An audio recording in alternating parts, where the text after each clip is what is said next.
আপনারা দেখছেন একুশে টেলিভিশন।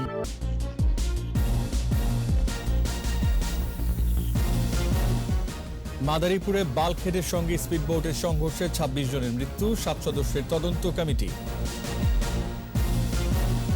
লকডাউন বাড়ল ১৬ মে পর্যন্ত, বৃহস্পতিবার থেকে শহরে চলবে গণপরিবহন, বন্ধ থাকছে দূরপাল্লার যান। এক সপ্তাহের মধ্যে আসছে চীনের ৫ লাখ টিকা, করোনায় আরও ৬৫ জনের মৃত্যু, কমছে সংক্রমণ হার। শ্বাসকষ্ট বাড়ায় এভার কেয়ারের সিসিইউতে খালেদা জিয়া, শারীরিক অবস্থা স্থিতিশীল। জয়া বিক্রমের ঘূর্ণিতে দাঁড়াতে পারল না বাংলাদেশ, লঙ্কানদের ক্যান্ডি জয়।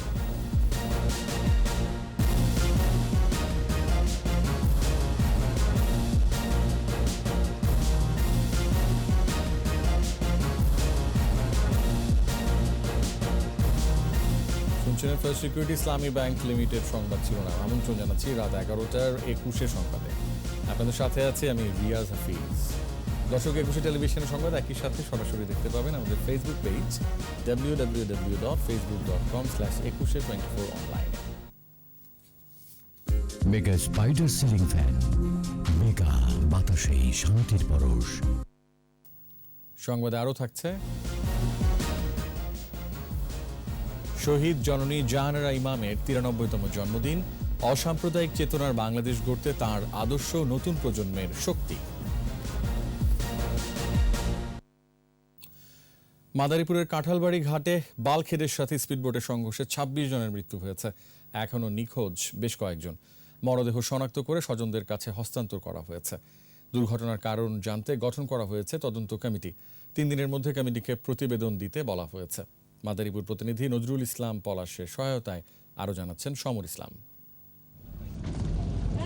সকাল 6:45 শিমুলিয়া ঘাট থেকে যাত্রী বোঝাই স্পিডবোট বাংলাবাজার ঘাটের দিকে যাচ্ছিল। এক পর্যায়ে কাঁঠালবাড়ি ঘাটে নোঙর করে রাখা বাল্কহেডের সাথে স্পিডবোটের সংঘর্ষ হয়। মুহূর্তে দুমড়ে মুচড়ে যায় স্পিডবোটটি।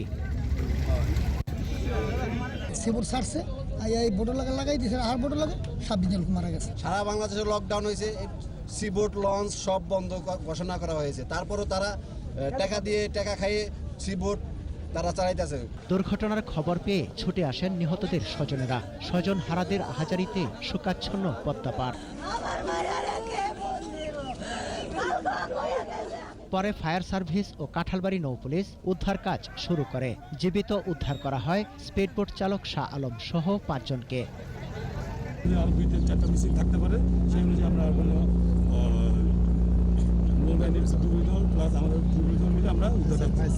দুর্ঘটনার খবর পেয়ে ঘটনাস্থলে যান জেলা প্রশাসক সহ প্রশাসনের কর্মকর্তারা। তাৎক্ষণিকভাবে নিহতদের পরিবারকে ২০,০০০ টাকা করে দেওয়ার কথা জানান জেলা প্রশাসক। গঠন করা হয় তদন্ত কমিটি। লাশগুলো আমরা যাতে দ্রুততম সময়ের মধ্যে দিতে পারি, তার জন্য যেসব পদক্ষেপ গ্রহণ করা প্রয়োজন সব ধরনের পদক্ষেপই আমরা গ্রহণ করেছি।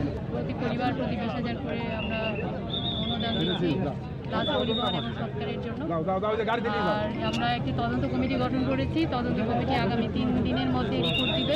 মরদেহ স্বজনদের কাছে হস্তান্তর করা হয়েছে। নিহতদের বাড়ি মাদারীপুর, ফরিদপুর, কুমিল্লা, বরিশাল, পিরোজপুর ও পটুয়াখালী সহ দক্ষিণাঞ্চলের বিভিন্ন জেলায়। সমর ইসলাম, ২১ টেলিভিশন। ১৬ মে পর্যন্ত বাড়ল লকডাউন, আর ৬ মের পর থেকে স্থানীয়ভাবে বাস চলাচল করবে। তবে বন্ধ থাকবে আন্তজেলা বাস চলাচল, বন্ধ থাকবে লঞ্চ ও ট্রেন। মন্ত্রিসভা বৈঠক শেষে সাংবাদিকদের এসব তথ্য জানান মন্ত্রিপরিষদ সচিব খন্দকার আনোয়ারুল ইসলাম। এছাড়া স্বাস্থ্যবিধি অমান্য করলে মার্কেট বন্ধের সিদ্ধান্ত নিয়েও আলোচনা হয় মন্ত্রিসভার বৈঠকে। তৌহিদুর রহমানের রিপোর্ট। মন্ত্রিসভার বৈঠকে গণভবন থেকে প্রধানমন্ত্রী এবং সচিবালয় থেকে মন্ত্রিসভার সদস্য সহ সংশ্লিষ্টরা ভার্চুয়াল প্ল্যাটফর্মে অংশ নেন। বৈঠকের পর মন্ত্রিপরিষদ সচিব জানান, territorial water and maritime zone act ২১, বেসরকারি মেডিকেল কলেজ ও ডেন্টাল কলেজ আইন ২১ এবং বাংলাদেশ গ্যাস, তেল, খনিজ সম্পদ কর্পোরেশন আইন ২১-এর খসড়ার চূড়ান্ত অনুমোদন দিয়েছে মন্ত্রিসভা। আর করোনা মোকাবেলায় চলতি লকডাউনের সময়সীমা বাড়ানো হয়েছে বলেও জানান মন্ত্রিপরিষদ সচিব। আজকের সিদ্ধান্ত হয়েছে যে এই লকডাউন যেটা আছে সেটা আমরা ঈদ তো ১৪ তারিখ, তো ১৬ তারিখ পর্যন্ত এইভাবে কন্টিনিউ করবে। এছাড়া গ্যাস, তেল, খনিজ সম্পদ কর্পোরেশন আইন ২১-এর খসড়ার নীতিগত অনুমোদন দেয় মন্ত্রিসভা। সিদ্ধান্ত হয় অভ্যন্তরীণ বাস চলাচলের। তবে এক জেলা থেকে অন্য জেলায় বাস যেতে পারবে না। 6 তারিখ থেকে গণপহর পরিবহন within the district, inter district যেতে পারবে না কেউ। এই জিনিসটা ক্লিয়ার হলো? কোনো না, ঢাকা ডিস্ট্রিক্টের মধ্যে থাকতে হবে, গাজীপুর ডিস্ট্রিক্টের মধ্যে। ইন্টার ডিস্ট্রিক্ট কোনো ট্রান্সপোর্ট চলাফেরা করবে না, আপনার কেউ চিটং যেতে গেলে 4-5 বার আপনার তার গাড়ি চেঞ্জ করবে। আর লঞ্চ এবং ট্রেন বন্ধ থাকবে। মার্কেট ও দোকানপাট খোলা থাকবে, তবে স্বাস্থ্যবিধি মানা না হলে বন্ধ করে দেওয়ার সিদ্ধান্ত আসতে পারে বলেও জানান মন্ত্রিপরিষদ সচিব। তৌহিদুর রহমান, 21 টেলিভিশন, ঢাকা। চীনের 5 লাখ টিকা আগামী 10 মের মধ্যে আসবে বলে জানিয়েছেন স্বাস্থ্যমন্ত্রী জাহিদ মালেক। সচিবালয়ে সাংবাদিকদের তিনি জানান, সংক্রমণ রোধে পরবর্তী নির্দেশ না দেওয়া পর্যন্ত বাংলাদেশের সীমান্ত বন্ধ থাকবে। এদিকে একদিনে করোনায় মারা গেছেন আরও 65 জন, শনাক্ত 1739। দৈনিক সংক্রমণ হার 8.95%। স্মৃতিমণ্ডলের রিপোর্ট। ভারতের সেরাম ইনস্টিটিউটে উৎপাদিত অক্সফোর্ড অ্যাস্ট্রাজেনেকার টিকায় সারা দেশে ভ্যাকসিনেশন শুরু হয় 7 ফেব্রুয়ারি। ভারত রপ্তানি নিষেধাজ্ঞা দেওয়ার পর বিকল্প উৎসের দিকে নজর দেয় সরকার। ভ্যাকসিনেশন চালু রাখতে 29 এপ্রিল চীনের সিনোফার্মের টিকার অনুমোদন দেয় ওষুধ প্রশাসন অধিদপ্তর। সচিবালয়ে সাংবাদিকদের প্রশ্নের উত্তরে স্বাস্থ্যমন্ত্রী জানান, 10 মের মধ্যেই চীনের টিকা আসবে। এই যে 5 লক্ষ ডোজ যেটা আছে সেটা আমাদেরকে জানিয়েছে, এটা পররাষ্ট্র মন্ত্রণালয় আনার ব্যবস্থা করছে, যে 10 তারিখের মধ্যে হয়তো বা বাংলাদেশে আসতে পারে। আর অন্য যে অংশটুকু আমরা কিনতে চাই, যে পরিমাণে কিনতে চাই, সেটা তো একটু সময় নেবে। মন্ত্রী বলেন, নিবন্ধনকারীদের দ্বিতীয় ডোজ সম্পন্ন করতে যত দ্রুত সম্ভব অ্যাস্ট্রাজেনেকার টিকা আনার চেষ্টা চলছে। অ্যাস্ট্রাজেনেকা ভ্যাকসিন 3 মাস গ্যাপ হলেও দেওয়া যায়। ইভেন কানাডাতে আমরা জানতে পেরেছি ওরা 4 মাস গ্যাপেও দিচ্ছে। কাজে আমাদের হাতে এখনো সময় আছে। আমরা এই সময়ের মধ্যে চেষ্টা করব যাতে অ্যাস্ট্রাজেনেকা ভ্যাকসিন আমরা আনতে পারি। সংক্রমণ কমাতে পরবর্তী নির্দেশ না দেওয়া পর্যন্ত সীমান্ত বন্ধ থাকবে বলেও জানান স্বাস্থ্যমন্ত্রী। এদিকে 24 ঘন্টায় কোভিড-19-এ 65 জনের মৃত্যু হয়েছে। মৃতের সংখ্যা বেড়ে হয়েছে 11,644। 420টি ল্যাবে 19,431টি নমুনা পরীক্ষায় শনাক্ত 1,739। সুস্থ হয়েছে আরও 3,834 জন। পরীক্ষার বিপরীতে দৈনিক সংক্রমণ হার 8.95%। সুস্থতার হার 90%-এর বেশি ও মৃত্যু হার 1.52%। স্মৃতিমণ্ডল, 21 টেলিভিশন, ঢাকা। মডার্না টিকা আমদানির অনুমতি চেয়ে একটি বেসরকারি প্রতিষ্ঠান আবেদন করেছে বলে জানিয়েছেন স্বাস্থ্য অধিদপ্তরের মহাপরিচালক আবুল বাশার মোহাম্মদ খুরশিদ আলম। এদিকে ক্রেতা বিক্রেতারা স্বাস্থ্যবিধি না মানলে দোকান মার্কেট বন্ধ করে দেওয়ার হুঁশিয়ারি দিয়েছেন ঢাকা উত্তর সিটি মেয়র আতিকুল ইসলাম। রিপোর্টে আরও জানাচ্ছেন Mohammad Nurunnabi. DNCC dedicated COVID-19 হাসপাতাল। মাত্র 20 দিনে মহাখালীর মার্কেটটি হাসপাতালে রূপান্তরের পর রোগী ভর্তি শুরু হয় এপ্রিলের 19 তারিখ থেকে। সামরিক ও বেসামরিক ব্যবস্থাপনায় পরিচালিত হাসপাতালটি শুরু থেকে ব্যাপক আশার সঞ্চার করে প্রান্তিক জনগোষ্ঠীর মনে। সেবার মান বাড়াতে প্রতিদিনই বাড়ানো হচ্ছে সক্ষমতা। এরই অংশ হিসেবে 2টি অ্যাম্বুলেন্স ও একটি লাশবাহী ফ্রিজার গাড়ি বুঝিয়ে দিলেন উত্তর সিটির মেয়র। হাসপাতালে রোগীরা বিনামূল্যেই অত্যাধুনিক গাড়ির সেবা নিতে পারবেন। এছাড়া হাসপাতালটিতে বিনামূল্যে নিবিড় পরিচর্যা কেন্দ্র, আইসিইউ সেবা, সিটি স্ক্যান, করোনা টেস্টের আরটিপিসিআর ল্যাব সুবিধা সহ প্যাথোলজিক্যাল সেবা দেওয়া হচ্ছে। পরিস্থিতি যদি আরেকটু খারাপও হয়ে যায়, সেই অবস্থায় যেন আমরা এই পরিস্থিতিকে সামাল দিতে পারি, তার সর্বাত্মক প্রস্তুতি নিয়ে আমরা আগাচ্ছি। মানুষের জীবন বাঁচাতে সেবা গুরুত্বপূর্ণ উল্লেখ করে অনুষ্ঠানে ঢাকা উত্তর সিটির মেয়র জানান, ইন্ডিয়ান ভেরিয়েন্ট প্রবেশ ও বিস্তার রোধে সম্ভাব্য সবকিছুই করা হবে। স্বাস্থ্যবিধি মানাতে ভ্রাম্যমাণ আদালতের অভিযান পরিচালিত হবে মার্কেটগুলোতে। বুধবার দিন আমি নিজে যাব মার্কেটে, যেই দোকানে আমি দেখব ক্রেতা এবং বিক্রেতার কেউ একজন মাস্ক খোলা থাকবে, আমি বলবো না কোন দোকানে যাব, সেই দোকান আমি বন্ধ করে দিব, সেই মার্কেট আমি বন্ধ করে দিব, এই ঘোষণা আমি দিতে চাই। সচেতন থাকতে চাই। আন্ডার এনি সার্কামস্টেন্সেস মাস্ক পরতে হবে, ডিস্টেন্সিং মানতে হবে, বারবার হাত ধুইতে হবে।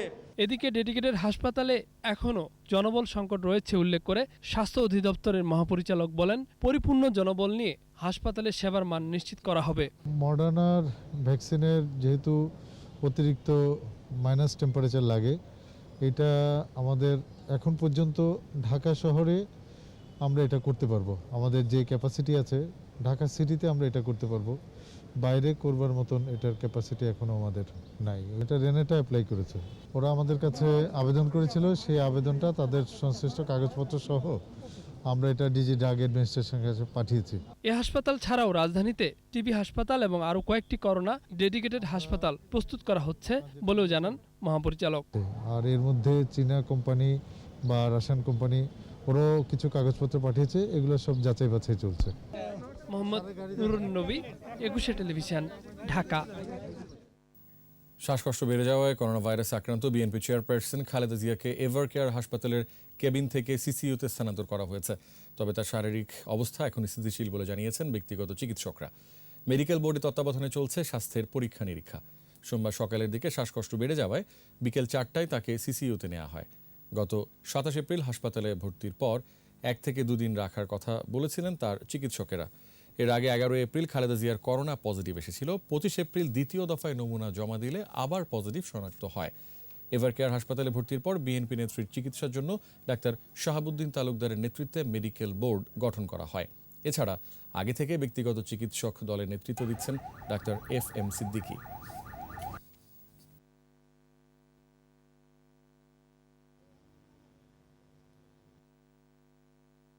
উনি যখন শ্বাসকষ্ট অনুভব করেন, চিকিৎসকরা ওনাকে পরীক্ষা নিরীক্ষা করার পর ওনাদের সম্মিলিত সিদ্ধান্তে উনি করোনারি কেয়ার ইউনিট সিসিইউ এই ডাক্তারদের অধীন উনি চিকিৎসাধীন আছেন। সরকার ঘোষিত লকডাউনে রাজধানী জুড়ে তীব্র যানজট। মার্কেট, শপিং মলে কেউই তোয়াক্কা করছেন না নিরাপদ দূরত্বের। নানান অজুহাতে সড়কে নামছে মানুষ, নামমাত্র স্বাস্থ্য সুরক্ষা সরঞ্জাম নেই অনেকের কাছেই। আদিত্য মামুনের রিপোর্ট। রাজধানীর সড়কের চিত্র দেখে বোঝার উপায় নেই দেশে চলছে লকডাউন। প্রতিটি সিগন্যালে আছে জট, থাকছে দীর্ঘ প্রতীক্ষাও, নেই তল্লাশি, জিজ্ঞাসাবাদ। কেবল গণপরিবহন ছাড়া দেদারসে চলছে সব ধরনের যানবাহন। পথে যারা নামছেন তারা দিচ্ছেন নানান অজুহাত। কেউ পেটের তাগিদে তো কেউ অফিসের প্রয়োজনে নেমেছেন রাস্তায়। 4-5টা পোলাপান মনে করেন পেটের দায় বাইরেছি, বাসায় বই থাকলে তো কেউ খাওয়ান দেবে না। আমি অনেক নিরাপদ আছি। আমি কয়েকদিন বাসা ছিলাম, একদম বাসা থেকে বাড়ি নাই, মাস্ক পরা, বারবার সাবান দিয়ে হাত ধুইছি। স্বাস্থ্য সুরক্ষা নিশ্চিত করা বাধ্যতামূলক হলেও সেখানেও যেন অনীহা মানুষের। হ্যান্ড স্যানিটাইজার আমার কাছে আছে এবং বাসায় যাই আমি পুরো আমার পোশাক যেটা এটা আমি সাবান দিয়ে পুরো ভিজিয়ে রাখি 10 মিনিট, এরপর ধুয়ে ফেলাই। এদিকে লকডাউনেও খোলা আছে মার্কেট, শপিং মলগুলো। ভিড়ের মধ্যেই কেনাকাটায় চলছে যেন উৎসব। কোথাও কোনো দোকানে মানা হচ্ছে না স্বাস্থ্যবিধি।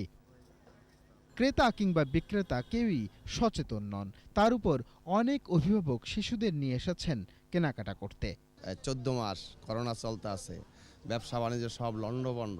মাস্ক ছাড়া বলতেছি, মাস্কটা পড়ে গেছে হাতে থেকে জন্য আর কি। কেউ কেউ বলছেন পরিবারের সদস্যদের চাপে বাধ্য হয়ে এসেছেন মার্কেটে। এর কথা ভুলে যে ওদের মায়াতে চলে আসছে আর কি। দোকানিদেরও যেন কোনো বিকার নেই। পথে কিংবা শপিং মলে যে যার মতোই উদাসীন। আদিত্য মামুন, একুশে টেলিভিশন, ঢাকা। নিচে প্রিমিয়ার ব্যাংক লিমিটেড সংবাদ বিরতি। দর্শক, নো মাস্ক নো সার্ভিস বিধি মেনে চলুন, সুস্থ থাকুন। যখন ফিরছি তখন থাকছে। প্রধানমন্ত্রীর অনুদান নিয়ে ৯/৬ হলে কঠোর ব্যবস্থা, হুঁশিয়ারি ওবায়দুল কাদেরের। আবার আমন্ত্রণ রাত 11টার একুশে সংবাদে। ৭১-এর ঘাতক দালাল নির্মূল কমিটির প্রতিষ্ঠাতা শহীদ জননী জাহানারা ইমামের 93তম জন্মদিন আজ। মুক্তিযুদ্ধে বিরোধিতাকারী ব্যক্তির সর্বোচ্চ শাস্তি ও সাম্প্রদায়িক রাজনৈতিক গোষ্ঠীর কর্মকাণ্ড বন্ধের আন্দোলনে অন্যতম পুরোধা জাহানারা ইমাম। অসাম্প্রদায়িক বাংলাদেশ গড়তে তাঁর আদর্শ এখনও সজীব। 1994 সালে 26শে জুন চিরতরে চলে যান মহিয়সী এই নারী। আরও জানাচ্ছেন আকবর হোসেন সুমন।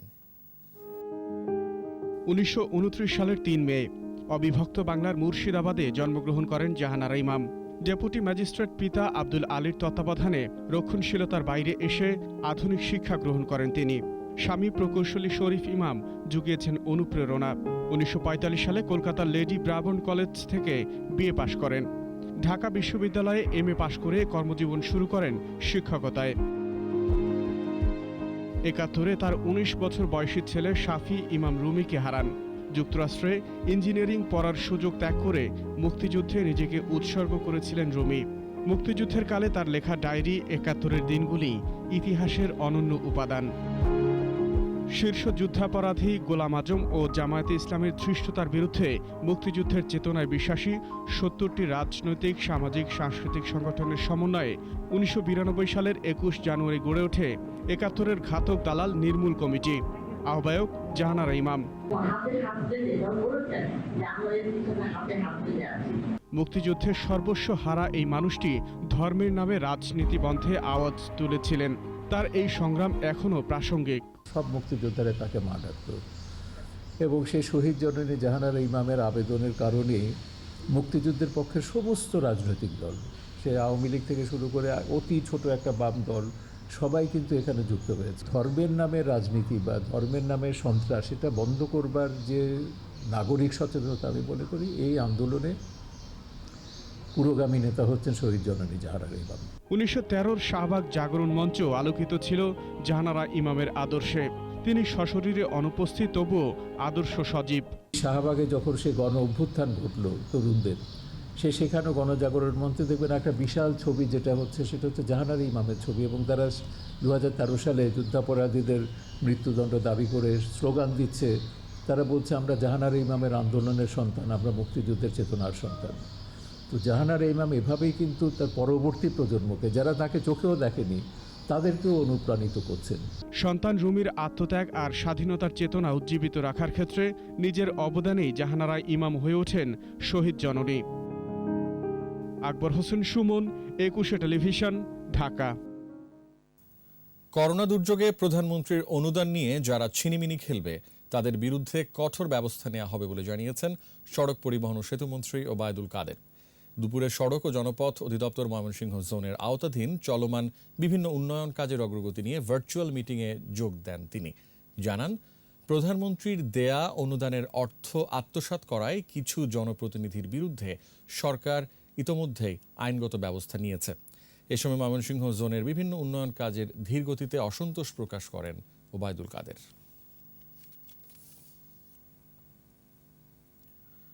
দুস্থ এবং তৃতীয় লিঙ্গের মানুষের মাঝে উপহার সামগ্রী বিতরণ করল যুবলীগ। রাজধানীর উত্তরা এবং ধানমন্ডি এলাকায় এ উপহার বিতরণ করা হয়।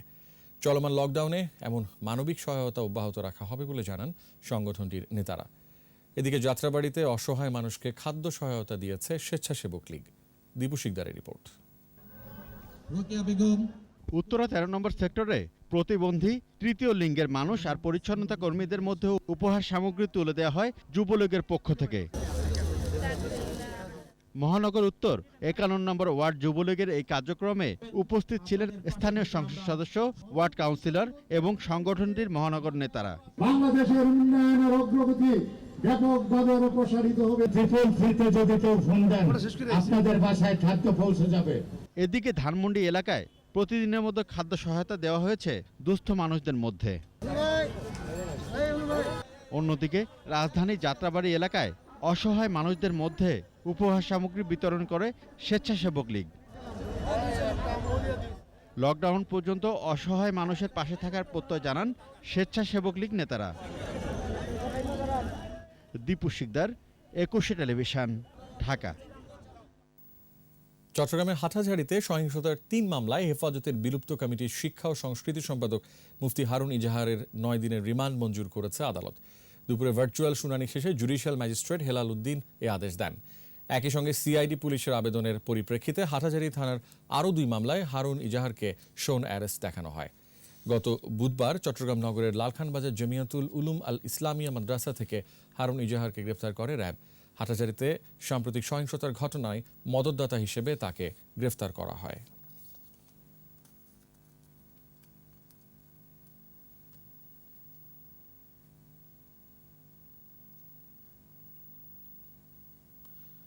সুন্দরবন পূর্ব বন বিভাগের শরণখোলা রেঞ্জের দাসের ভাড়ানি এলাকায় অগ্নিকাণ্ডের ঘটনা ঘটেছে।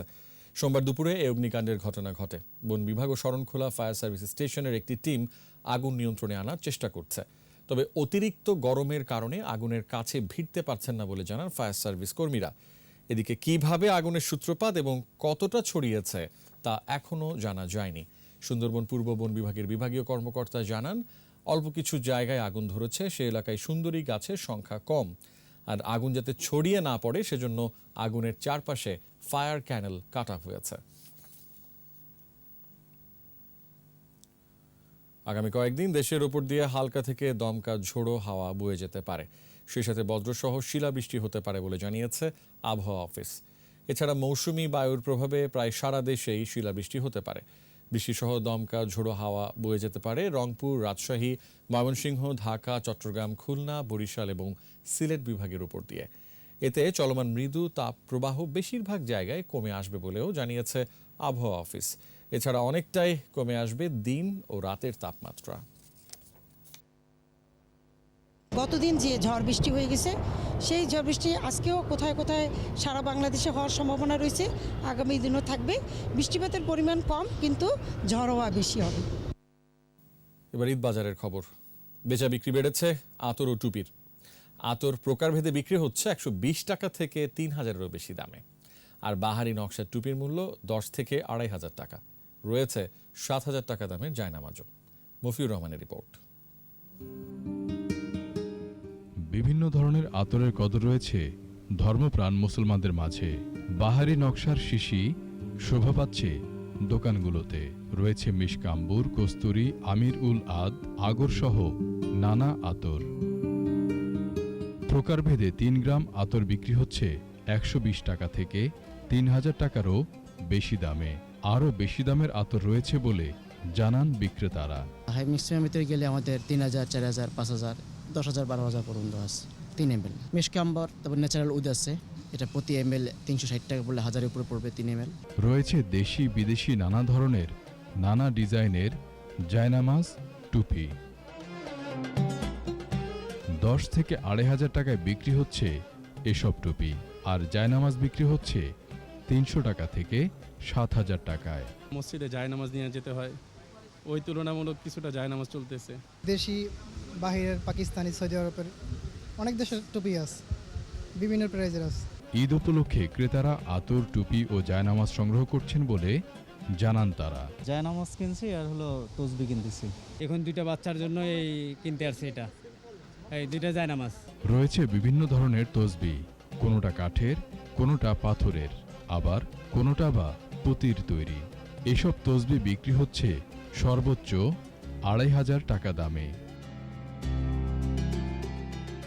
মফিউর রহমান, একুশে television, Dhaka.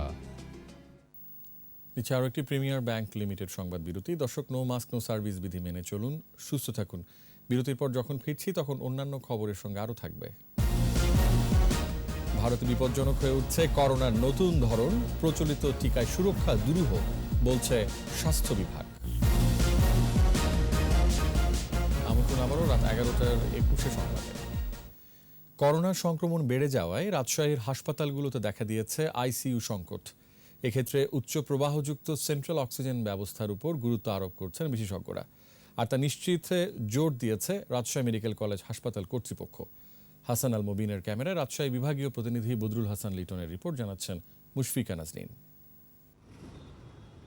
Rajshahi medical college হাসপাতালে করোনা নিয়ে যেসব রোগী ভর্তি হচ্ছেন তাদের সবারই প্রয়োজন পড়ছে অক্সিজেনের। তাদের মধ্যে অনেকেরই লাগছে হাই ফ্লো নেজাল ক্যানোলা বা উচ্চ প্রবাহযুক্ত অক্সিজেন, লাগছে আইসিইউ সাপোর্টও। হাসপাতাল কর্তৃপক্ষ বলছে, গত বছর সিলিন্ডারের অক্সিজেন দিয়ে চিকিৎসা নিশ্চিত করা গেলেও এবারের চিত্র ভিন্ন। সিচুয়েশন কমে যাচ্ছে এবং এটা খারাপ অবস্থা দিয়ে যাচ্ছে এবং তাদেরকে ভালো ধরনের অক্সিজেন দিতে হচ্ছে। সেই জন্য সেন্ট্রাল অক্সিজেনের সাপোর্ট ছাড়া আসলে এখন এটা মেনটেন করা একটু ডিফিকাল্ট হয়ে গেছে। বিশেষজ্ঞরা বলছেন, ওয়ার্ডে আগে থেকে যদি প্রয়োজনীয় প্রবাহের অক্সিজেন সরবরাহ করা যায় তাহলে আইসিইউর উপর চাপ কমবে। বেশি প্রবাহের অক্সিজেনের যে পদ্ধতিগুলি রয়েছে সেগুলি আইসিইউ ছাড়াও দেওয়া সম্ভব। আমাদের কেন্দ্রীয় সরবরাহের ব্যবস্থাটা যদি ওয়ার্ডে থাকে তাহলে ওয়ার্ডে আমরা হাই ফ্লো নেজাল ক্যানুলায় উচ্চ মাত্রার অক্সিজেন পর্যন্ত দিতে পারি। সবাই সচেতন, যদি কোনো সিমটমস থাকে আপনারা একটু পালস অক্সিমিটার দিয়ে আপনারা দেখবেন, দেখার পরে প্রয়োজন আপনার হাসপাতালে যান, চিকিৎসকের পরামর্শ নেন। রাজশাহী মেডিকেলের করোনা ওয়ার্ডগুলোতে সেন্ট্রাল অক্সিজেন সরবরাহে বিশেষ গুরুত্ব দেওয়া হচ্ছে। প্রস্তুত রাখা হয়েছে 10,000 লিটার ধারণ ক্ষমতার অক্সিজেন ট্যাঙ্ক। আমাদের এখানে 700 অক্সিজেন পোর্ট আছে, সেন্ট্রাল অক্সিজেন সাপ্লাই আছে, তারপর আমাদের 21টা হাই ফ্লো নেজাল ক্যানুলা আছে, আমাদের 33টা অক্সিজেন কনসেন্ট্রেটর আছে। রাজশাহী মেডিকেল কলেজ হাসপাতালে বর্তমানে প্রতিদিন গড় অক্সিজেনের চাহিদা প্রায় 9,000 লিটার। মুশফিকা নাজনীন, 21 টেলিভিশন। ভোলার লালমোহন উপজেলার ধলি গৌরনগর ও লর্ড হার্ডিঞ্জ এলাকার অসহায় মানুষের মাঝে প্রধানমন্ত্রী শেখ হাসিনার পক্ষ থেকে ঈদ উপহার বিতরণ করা হয়েছে।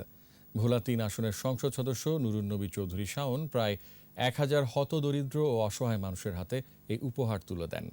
এ সময় তিনি বলেন, বিগত দিনে কোনো সরকার দরিদ্র অসহায়দের পাশে না দাঁড়ালেও বর্তমান সরকার প্রধানমন্ত্রী শেখ হাসিনার নেতৃত্বে তাদের পাশে দাঁড়িয়েছে। এর আগে সংসদ সদস্য নুরুন্নবী চৌধুরী শাওন লালমোহন উপজেলা প্রেস ক্লাবের আয়োজনে বিশ্ব মুক্ত গণমাধ্যম দিবস উপলক্ষে আলোচনা সভা ও র্যালিতে অংশ নেন।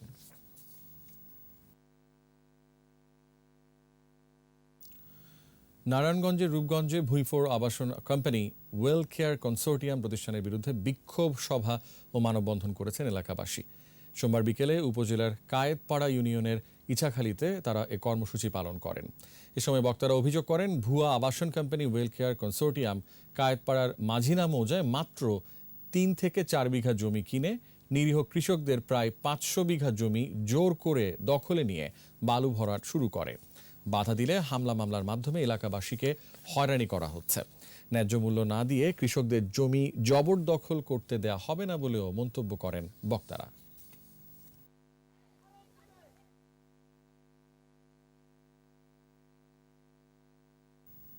ব্যবসা বাণিজ্যের খবর।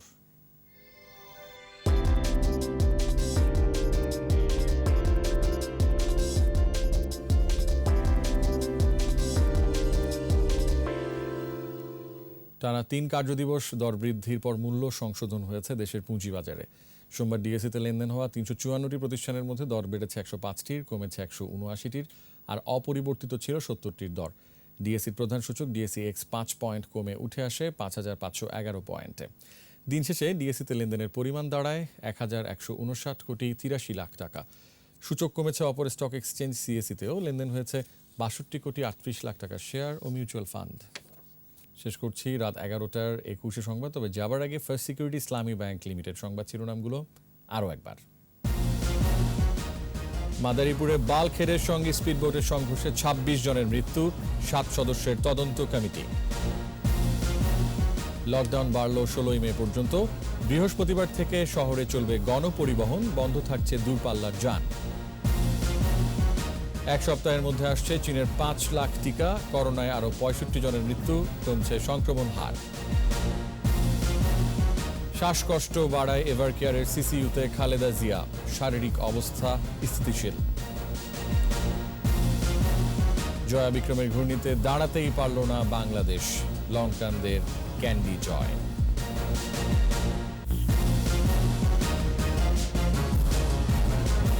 সর্বশেষ খবর জানতে ডায়াল করুন 2021 নম্বরে আর ভিজিট করুন 21.tv.com ওয়েবসাইটে। এছাড়া ফেসবুকে লগ ইন করতে পারেন facebook.com/2124 অনলাইনে। আমাদের পরবর্তী সংবাদ রাত 1টায় দেখার আমন্ত্রণ রইল। দর্শক, স্বাস্থ্যবিধি মেনে চলুন, সুস্থ থাকুন, 21 সংবাদ দেখুন, সঙ্গে থাকুন।